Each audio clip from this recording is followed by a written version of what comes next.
In many rural areas of Nova Scotia, Bookmobile Day is a red-letter day. For in the books that it carries, the Bookmobile brings adventure, travel, and new worlds to explore.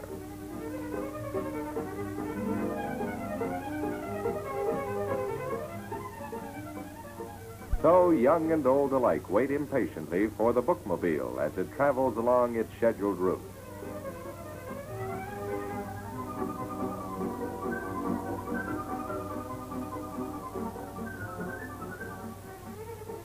To the children, the Bookmobile is their own library, with their own special librarian in charge. To the older folk, having a wide selection of books from which to choose is a dream come true. Though it will be a full month before this exciting day rolls round again, the Bookmobile has left behind pleasures to enjoy. For between the covers of a book, new vistas open up of knowledge, imagination, and wonder.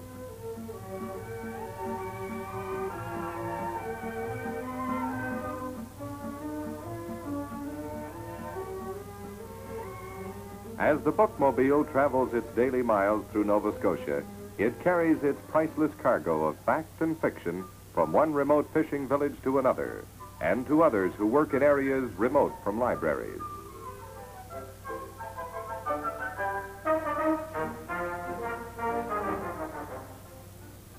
All over Nova Scotia, people were eager for books.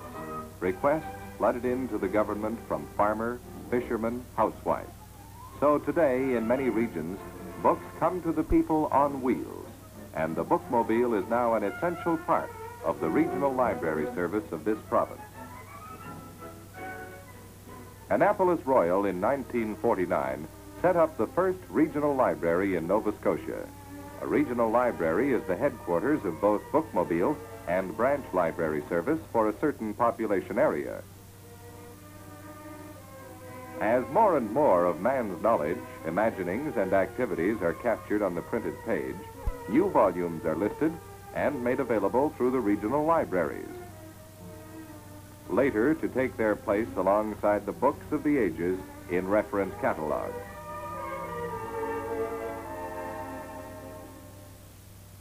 So, from the vast storehouse of books, new and old, the head librarian selects those that will satisfy many reading tastes.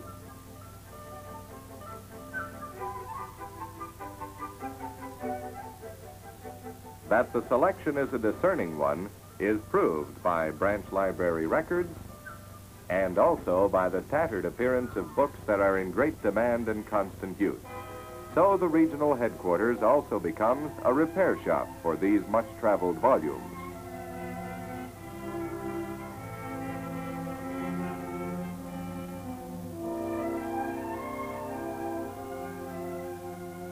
At headquarters, too, the Bookmobile librarian selects a specially requested title, and the driver makes sure the shelves are well stocked.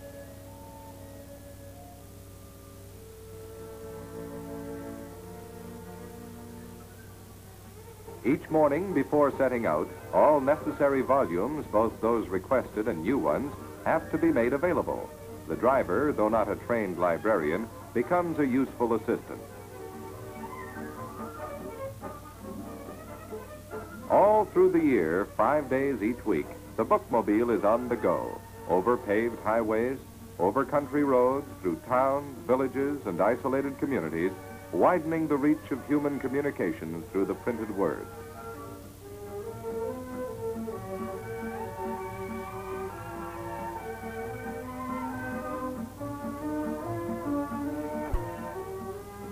Through this storehouse on wheels, which carries 1,500 books at a time, with many times more in circulation, fact and fun, travel and philosophy, information and poetry, all the written world is brought to one's very door.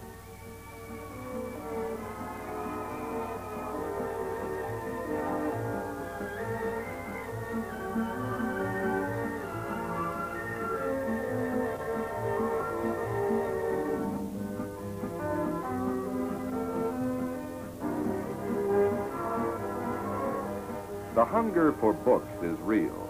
The first Bookmobile was so successful that it led to the formation of branch libraries in many of the larger communities in the valley. And Annapolis Royal was the first branch to open. Branch libraries, like the bookmobile, are another part of a regional library, and the branch librarian is usually someone in the community interested in books and in people.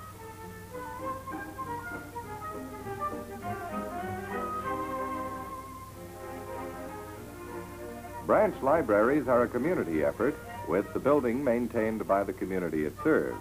All of them have a section where the very young can find books to satisfy their love for adventure and fantasy. More branches later opened in the Annapolis Valley, and other Nova Scotia areas followed their patterns. In 1949, the Annapolis Valley Regional Library was the only one in the province. By 1958, Sydney, Truro, New Glasgow, and Halifax had become headquarters of other regional libraries. All have a bookmobile service except Halifax, with its fine central library. Altogether, there are 31 branch libraries scattered through towns and villages.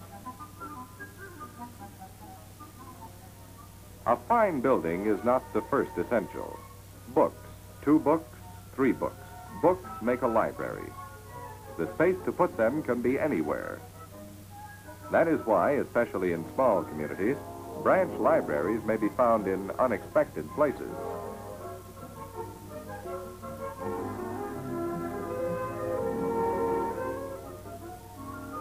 At River John, the postmaster had some empty shelves to spare, and a little used space became a well-used library.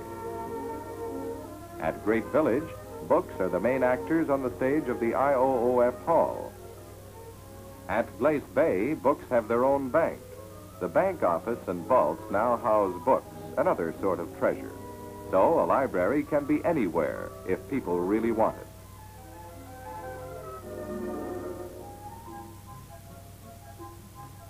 At the Air Force Station, Greenwood, the personnel wanted books in addition to their own library. So Nova Scotia now has the first Armed Forces branch within a regional library plan.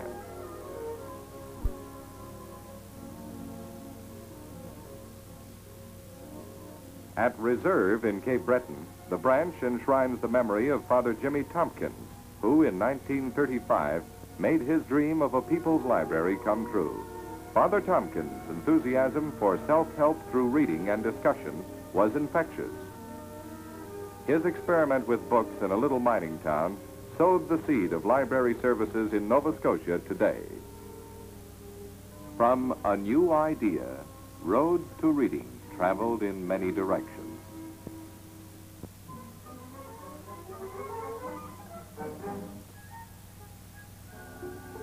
The regional library in Halifax, because it is a city library, differs from the others only in that it has a greater capacity for books, a larger staff, and some added facilities.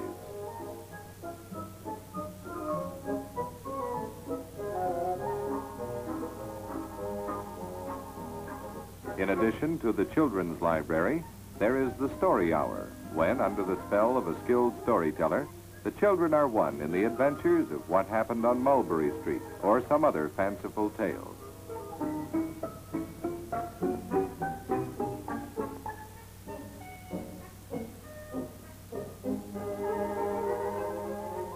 Then there is the reference room, where volume after volume contains facts gleaned the world over to be quickly available on almost any subject.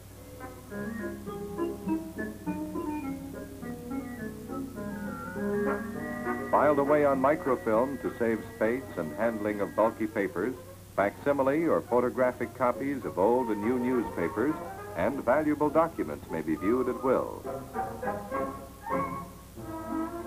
Reference books are the open sesame to the knowledge of the past. Demand for them is great, though for the most part they must be studied in the reading room.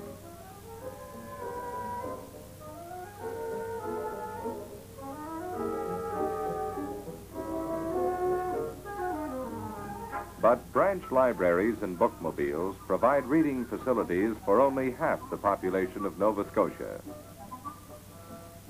Now, other areas of the province want similar services.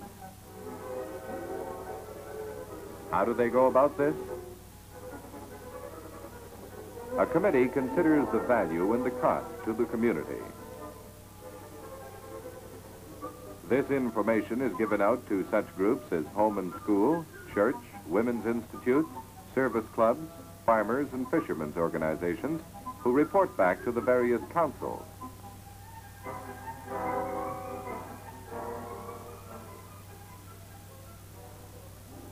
Then the council concerned meets for further study and discussion.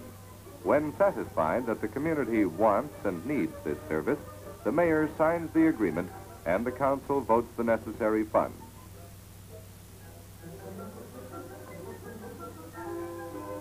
The agreement is forwarded to the provincial librarian for the approval of the Minister of Education, and a provincial grant is arranged to assist the new regional library.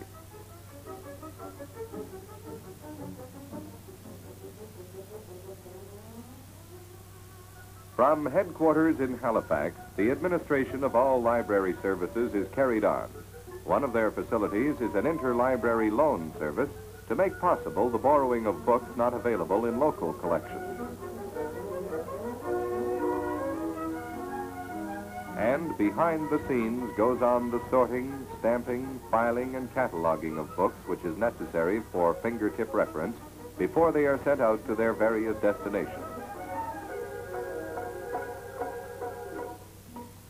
Libraries work together as the wealth of information in one volume adds to that of another.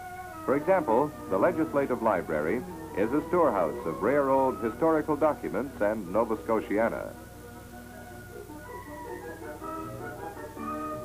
Records of the first General Assembly in Canada, held at Halifax over 200 years ago, a landmark in responsible government. An original copy of the first newspaper printed in Canada in 1761.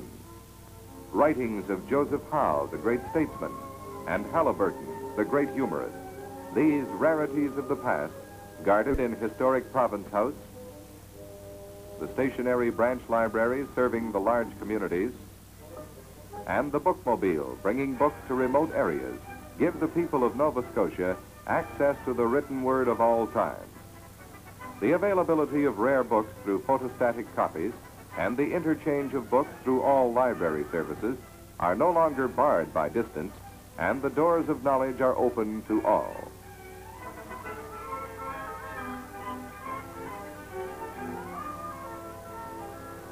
Even the school children are not forgotten.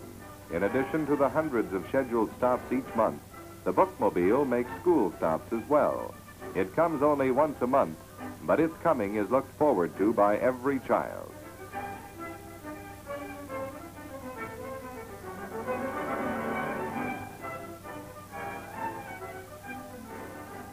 So, from Glace Bay to Annapolis Royal, as the leaves change and as the snow flies, reading is always in season. And for the people of a Nova Scotian community in a regional library service, the coming of the bookmobile is a red letter day.